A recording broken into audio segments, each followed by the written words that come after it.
జీవన్ రెడ్డితో TPCC chief Mahesh Goud చర్చలు విఫలమయ్యాయి. కాంగ్రెస్ కు రాజీనామా చేసేందుకు జీవన్ రెడ్డి సిద్ధపడ్డారు. చివరి ప్రయత్నంగా జీవన్ రెడ్డిని మహేష్ గౌడ్ బుజ్జగించిన ఫలితం లేకుండా పోయింది. దీంతో రేపు కాంగ్రెస్ కు జీవన్ రెడ్డి రాజీనామా చేయనున్నారు. అంతకు ముందు కార్యకర్తలతో జీవన్ రెడ్డి మరో సమావేశం నిర్వహించారు. ఈ నేపథ్యంలో జీవన్ రెడ్డి అనుచరులు డీసీసీపై ఆగ్రహాన్ని వ్యక్తం చేశారు. డీసీసీని ఇంట్లోకి రానివ్వద్దంటూ జీవన్ రెడ్డికి ఆయన అనుచరులు సూచించారు. డీసీసీ ఇంట్లోకి వస్తే చెప్పుల దండ వేస్తామంటూ ఫైర్ అయ్యారు. దీంతో మన బతుకు మనం బతుకుదాం అంటూ జీవన్ రెడ్డి బదులిచ్చారు.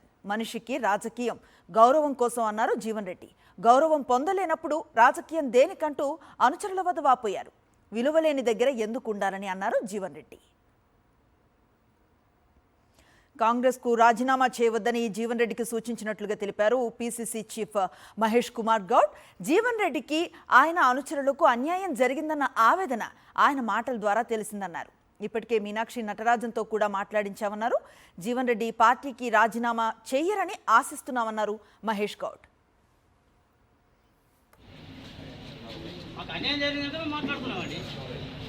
అంటే మన అందరికీ ఒక మీకేనా అదే అడుగుతున్నాం. మేము కూడా అదే దుఃఖం నీకున్న దానికంటే ఎక్కువ దుఃఖం మాకు కూడా ఉన్నది. అదే అంటున్నా 40 ఏళ్ళ సీనియర్ సార్ కంటే ముందు నేను 45 ఏళ్ళ సీనియర్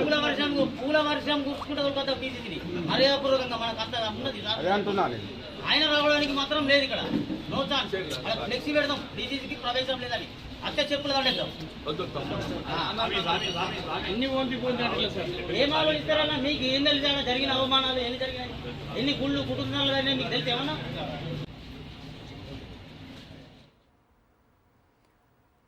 20 మాసాలుగా ఇబ్బంది పడుతూ ఉంటే కాంగ్రెస్ అధిష్టానం దృష్టి సారించలేదని రేపు భవిష్యత్ కార్యాచరణ ప్రకటించబోతున్నట్లుగా తెలిపిన మాజీ మంత్రి జీవన్ రెడ్డితో మా ప్రతినిధి Ramana face to face. Congress పార్టీలో మాజీ మంత్రి జీవన్ రెడ్డికి సంబంధించిన రాజకీయ వ్యవహారం అనేది ఇప్పుడు దుమారం రేపుతుంది. మొత్తంగా టీపీసీసీ చీఫ్ మహేష్ కుమార్ గౌడ్తో పాటుగా పలువురు నేతలు ఆయన సంప్రదించారు. ముఖ్యంగా చర్చలు జరిపారు. గతంలో మనం చూసాం 2 రోజుల క్రితం మంత్రులు శ్రీధర్ బాబుతో పాటు అడ్డూరు కూడా ఇక్కడికి వచ్చారు. మొత్తంగా అసలు ఏం జరిగింది? రేపటి సమావేశం ఉండబోతుందా? ఆయన కాంగ్రెస్ పార్టీతో ప్రయాణం సాగిస్తారా లేకుంటే తెగదెంపులు చేసుకుంటారా? జీవన్ రెడ్డి మనతో ఉన్నారు, ఒకసారి మనం మాట్లాడదాం. సార్, రేపటి సమావేశం ఉంటుందా ఏంటి? యాక్చువల్లీ ఇది ఉందో రాజీనామా చేయటం అనేది నేను నిర్ణయం తీసుకున్న ఆల్రెడీ టుక్ ఇట్.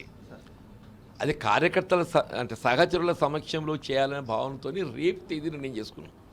రేపు సమావేశాన్ని ఏర్పాటు చేసుకున్నాం. రేపు ఉదయం 10 o'clock అనుకున్నాం, మైట్ బి 11 o'clock. మీ అందరి మిత్రులు పాత్రికేయ సోదరులు అందరి సమక్షం లోపల ఏదైతే ఉందో నా రాజీనామా ప్రకటితపోతుందో నా కాంగ్రెస్ పార్టీకి నాకున్న 4 దశాబ్దాల అనుబంధం కొత్త పాతాకరం ఇది ఎవరు కూడా కోరుకోవటం, నేను కూడా కోరుకోవటం లేదు. But when it has become inevitable, it has become inevitable. ఇప్పుడు సంసారం అనేది ఏదైతే ఉందో జీవితకాలం చేసిన సంసారము విడాకులు కావాలంటే అంత బాధగా ఉంటే చెప్పే, కానీ ఏదైతే ఉందో జీవితకాలం సంసారం చేసిన భాగస్వామిని వదిలి దీనికి వయసు అయిపోయింది ఇంకో కొత్త దాన్ని తెచ్చుకుంటా అని చెప్పానంటే ఈ 4 దశాబ్దాలకి సంవత్సరాలు చేసినటువంటి ఇల్లాలకి ఎంత బాధ దుఃఖం ఉండాలి. సార్, ఇప్పుడు మీరు ఒక నిర్ణయం తీసుకొని ప్రెస్ మీట్లో కూడా వెల్లడించిన తర్వాత ఇప్పుడు టీపీసీసీ చీఫ్ రావడాన్ని ఎట్లా విడవచ్చు? మీరేమనుకుంటున్నారు? సరే, వారికి వ్యక్తిగతంగా నాపై ఉండే అభిమానం కావచ్చు, లేకపోతే పార్టీ ప్రెసిడెంట్కి ఏదైతుందో ఆయనే ప్రయత్నం చేసినట్టుగా మరి భావించి ప్రయత్నం చేసేలో భాగంగా వచ్చి ఉండొచ్చు. కానీ మరి సమస్యకు పరిష్కారం అనేది కనబడినప్పుడు ఎవరు మాట్లాడి ఏం చేయగలుగుతారు? అంటే ఇప్పుడు కాంగ్రెస్ పార్టీ చేసిన ఈ ప్రయత్నాన్ని అంటే చివరి ప్రయత్నంగా మనం చూడాలా లేకుంటే ఒకటి మనం చివరి ప్రయత్నంగానైనా అంత పెద్ద లీడర్ను, ఇంత అనుభవం ఉన్న లీడర్ను, ఇంత ప్రయాణం చేసిన లీడర్ను ఒకసారి ఆపేటట్టుగా అంటే బయట కూడా కాంగ్రెస్ పార్టీకి బదనాం కావద్దని చెప్పేసి చేసిన ప్రయత్నంగా చూడాలి. ఎలా చూడొచ్చు? అంటే ఇప్పుడు ఈ సమస్య రూపొందడానికి కారకులు ఎవరు? బేసిక్ ఈ సమస్య ఎక్కడ ఉద్భవించింది, ఎట్లా ఉద్భవించింది, మరి దాని పరిష్కారం అయితే ఉండాలి కదా. ఆ సమస్య పరిష్కారాన్ని కూడా 20 మాసాలు గడిచిందే. సమస్య ఉద్భవించిన తదుపరి ఏదైతుందో నన్ను ఊరడించడం లోపల సరే పార్టీ కొరకు నువ్వు ఓపిక పట్టాలి. What decision is taken it is in the interest of the party we took. మీరు పార్టీ కొరకు ఏదైతుందో ఓపిక పట్టాలి. ఆల్ రైట్, పార్టీ కొరకు ఓపిక పట్టాలని చెప్పి కోరినంత మట్టుకు సమంజసం, సహజం అది.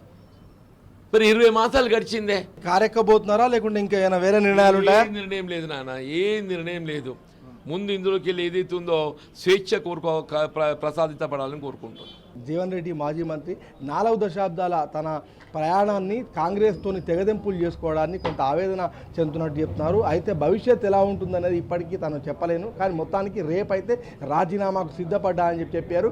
ఇదే విషయాన్ని పిసిసి చీఫ్తో కూడా ఆయన వెల్లడించినట్టు చెప్తున్నారు. కెమెరా పర్సన్ సతీష్తో రమణ, సాక్షి టీవీ, జగిత్యాల.